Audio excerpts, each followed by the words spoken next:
నిన్న యూపీలో ఒక రైలు బోల్తపడ్డది. అది యూపీ నుండి దిబ్రూగఢ్ వెళ్తుంది, అస్సాం వెళ్తుంది.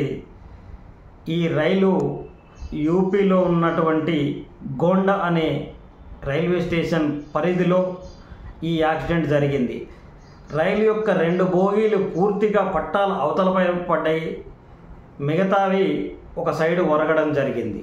దీనివల్ల ఒక వ్యక్తి స్పాట్లో చనిపోవడం, సుమారుగా 50 మందికి గాయాలవ్వడం, వాళ్ళను హుటాహుటిన అధికారులు హాస్పిటల్కు తరలించడం జరిగింది.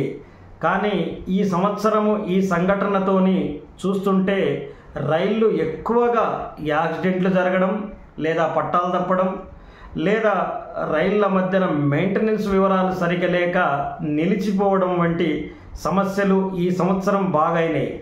దీనికి కారణం ఏంటంటే, ప్రస్తుతం ఉన్న రైల్వే నెట్వర్క్లో ఏవైతే బ్రాడ్గేజ్ పట్టాలు వేసిరో వాటికి వందే భారత్ రైలు ప్రయాణించేంత వేగవంతంగా పటిష్టంగా నిర్మించకపోవడం వల్ల ఈ పట్టాలనేవి లూజ్ అయ్యి విడిభాగాలుగా వేగం వెళ్ళిపోయిన తర్వాత రోజు రోజుకు లూజ్ అవుతూ పట్టాలు విడిపోవడం జరుగుతుంది. దీనివల్లనే యాక్సిడెంట్లు, అనేక రకాల సమస్యలు వస్తున్నాయి. ఫస్ట్ పటిష్టంగా పట్టాల వ్యవస్థను మార్చిన తర్వాత హై స్పీడ్ రైళ్లను ప్రవేశపెట్టినట్టయితే ఖచ్చితంగా భారతీయులు హర్షిస్తారు.